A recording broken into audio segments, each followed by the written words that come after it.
gente vai receber agora, ela é muito gostosa e ela sabe o quanto é importante a gente chorar, tá? Comunicadora, empresária e artista, tá? O podcast dela chama Gostosas Também Choram. E ela tem uma marca, cara, uma marca de roupas Conf, maravilhosa. Eu tô falando de quem, gente? Eu tô falando de Lela Brandão. Venha, venha, venha, venha. Fica à vontade. Esse palco será todo seu. Muitíssimo obrigada. E aí, monas? Estão cansadas? Sempre. Estão animadas? Então, tá bom.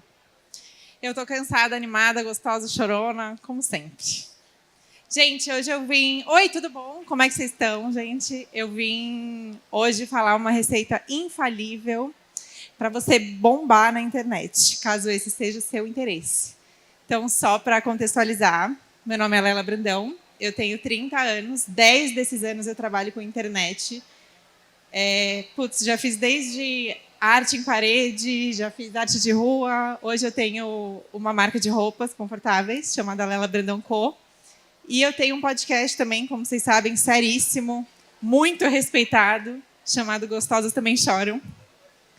Então, deixa eu pegar minhas fichas aqui, para eu não esquecer de nada.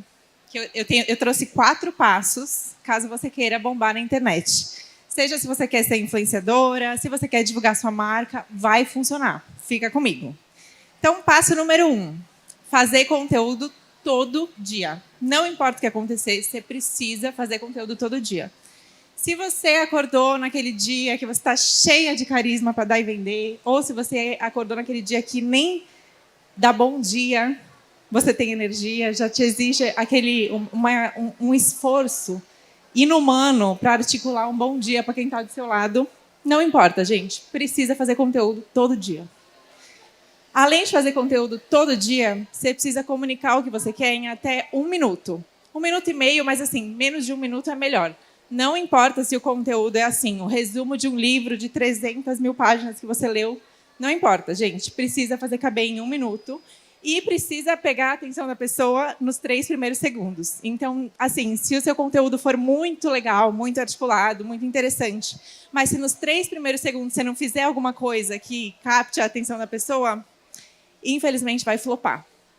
Terceiro passo, conteúdos diferentes para redes sociais diferentes. Então, vocês sabem, né? Hoje em dia a gente tem Instagram, TikTok, YouTube, podcast, tem um monte de coisa. Não adianta, você precisa adaptar o seu conteúdo para cada uma das redes. Porque uma é mais rápida, uma é mais estética, uma é mais orgânica, uma você precisa falar com um tom de voz, a outra você precisa mais passar uma autoridade. E tem outro detalhe que é superproduções são super bem-vindas, tá, gente? Então, investe muito em videomaker, em qualidade, em maquiagem, em tudo que você puder, mesmo que o conteúdo flop, não importa, você tem que investir no conteúdo. Quarta dica, gente, se o conteúdo bombou, arrasou. Você fez ali um roteiro, fez uma superprodução, o conteúdo bombou, não importa muito, porque amanhã precisa bombar de novo. E depois de amanhã de novo. Porque nas redes sociais o conteúdo é super descartável e ninguém vai lembrar que seu conteúdo bombou ontem. Ai, só de falar isso me dá uma falta de ar, gente. Isso, na verdade, é uma receita para perder a vontade de viver, né? Que foi mais ou menos o que aconteceu comigo. Eu estava nessa dinâmica, fui engolida por essa dinâmica das redes sociais, trabalho há muito tempo com isso e fui dando o que o algoritmo pede. Velocidade, 3 primeiros segundos, cada vez o conteúdo menor e tal, e de repente, aí fazendo um Reels por dia, um TikTok por dia, e não sei quantos mil stories, e eu estava nessa dinâmica de a gente tem que fazer, tem que lutar, tem que ir, não sei o quê. De repente, me vi num sábado, eu lembro direitinho da cena, eu me vi num sábado deitada no meu sofá, e era o sábado que eu tiro off, né? Eu tenho meio que meio religiosamente, eu tiro o sábado offline, não posto nada e tal. Então, era meu dia de descanso. Aí eu deitei no sofá e fiquei pensando, o que eu vou fazer hoje? Aí começou a passar na minha cabeça todas as opções. Vou sair com meu cachorro? Não estou com vontade. Vou chamar uma amiga para tomar um café? Também não estou com vontade. Vou sair com meu marido? Não. Vou arrumar a casa? Não. Vou ler um livro? Não. Nada. Essa exaustão que a velocidade das redes sociais fez com que eu entrasse, não, né? Eu estou não me responsabilizando.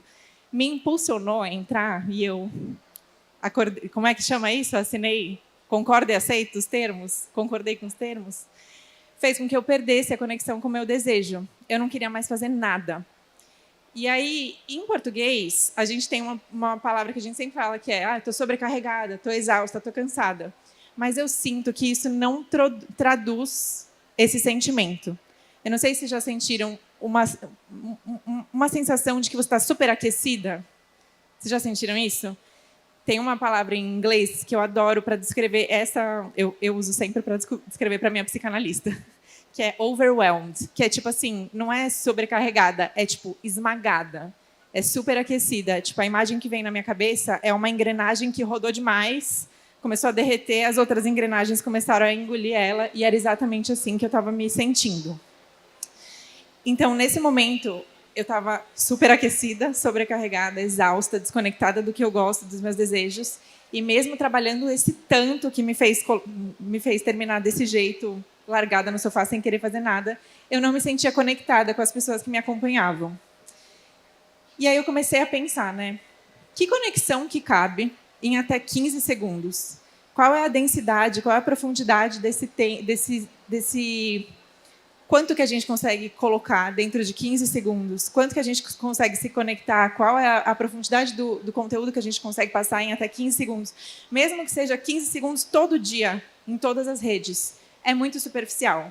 E aí, quando eu dei 2 passos para trás nesse momento, eu pensei em desistir da internet. Isso foi ano passado. Eu realmente... Chegou um momento que eu falei, gente, isso aqui não é para mim. Comecei a montar meu currículo para mandar para outra coisa, comecei a entender o que eu ia fazer, porque eu percebi que eu não ia sustentar esse ritmo, e se as redes sociais exigissem que eu trabalhasse nesse ritmo, eu não estava disposta a trabalhar. E aí eu dei um passo para trás, de novo, e comecei a reestruturar assim, as coisas na minha cabeça. Comecei por perceber que eu precisava de 3 coisas. Eu precisava de mais tempo na minha rotina, porque eu estava dedicando muito tempo para fazer conteúdo que era descartável. Eu precisava de mais prazer, porque o que eu estava fazendo não estava me dando prazer o suficiente para compensar todo esse sofrimento, essa desgraça que eu estava me submetendo. E eu precisava de mais conexão. E aí que veio a ideia do meu podcast. Gostosos Também Choram. Alguém escuta o podcast aqui? Gostosos e choronas estão por toda parte. O Gostosos Também Choram, na verdade, foi a última chance que eu dei para a internet, antes de desistir. E com ele eu consegui mais tempo, porque eu articulei a minha rotina de criação de conteúdo. Em vez de eu gravar todos os dias, para todas as redes, desenfreadamente, eu sento e gravo por 1 hora por semana, com a profundidade que eu quero, com calma, tranquilidade. Eu tenho conteúdo para todas as redes sociais. Eu tenho mais conexão, porque, diferente do Reels, ou do TikTok, ou dos conteúdos rápidos, eu tenho 1 hora do tempo das pessoas que me escutam. Gente, isso hoje em dia é um luxo. Ninguém tem 1 hora do tempo de vocês. Então, isso para mim faz muita diferença. E mais prazer, porque eu gravo exatamente assim na minha casa. Com meu cafezinho, vendo os meus cachorros no meu quarto, falando abobrinha por 1 hora e, por incrível que pareça, as pessoas ouvem. E a intenção do podcast é que ele seja muito simples a ponto de parecer que você está dando play no áudio de uma amiga do WhatsApp. Então, ele não tem superproduções, ele é intencionalmente simples. E isso traz mais conexão também. Então, no meu podcast, você não vai ver vinheta, você não vai ver convidados, videocast, apesar da pressão de todo mundo, para que eu faça mais episódios por semana. Ele é intencionalmente simples. E nessa simplicidade máxima, o podcast ele já inaugurou em 9º lugar no top 10, no top Spotify. Ele nunca mais saiu do top 10, já foi para o 1º lugar. E aqui, nessa simplicidade, eu encontrei o lugar mais gostoso da internet, onde eu de verdade sinto que é a primeira vez que eu vejo, que eu compreendo e que as pessoas me compreendem dentro da internet. Então, nesse lugar, eu posso falar sobre o vazio sobre o silêncio. Gente, isso é inimaginável dentro das redes sociais, no meio de tanta informação. Eu posso falar sobre conversas difíceis, o nome do episódio que foi responsável aí por metade dos términos e divórcios do ano passado. E como eu sei que vocês estão cansadas, que já me falaram, o top 1, o podcast mais escutado, o episódio mais escutado se chama Mulher, Você Precisa Descansar. Gostosas, choronas e exaustas. Os resultados do podcast foram muito melhores do que eu podia imaginar. Então, é muito interessante como uma articulação que eu fiz para me salvar pessoalmente, individualmente, dessa dinâmica de trabalho foi muito bem recebida pelo público, unindo o útil ao agradável para mim. E isso só mostra quanto as pessoas na internet estão sedentas por conexão. Então, superproduções, tudo isso que eu falei no começo da nossa conversa, são legais. Produzir muito conteúdo, cada um para uma rede, também é super legal. Mas as pessoas hoje elas querem se sentir ouvidas, querem se sentir desafiadas, elas querem refletir, elas querem rir, chorar, elas querem ter tempo de formar uma opinião antes de sair comentando o que você achou do vídeo. Então, para finalizar essa conversa, eu queria jogar uma pergunta para vocês. Será que é tão estratégico a gente metrificar o sucesso do que a gente faz? Na viralização, nos números, no quantas pessoas têm acesso ao que a gente faz? Ou será que não é mais estratégico a gente focar na conexão? Qual é o tipo de conexão que a gente faz com as pessoas que estão tendo contato com o nosso trabalho? E eu, pessoalmente, minha carreira mudou totalmente depois que eu comecei a focar na conexão e não na viralização. Então, para finalizar, eu queria deixar uma pergunta. Qual é o tipo de conexão que vocês querem criar com o trabalho de vocês? Talvez seja bem mais importante do que números.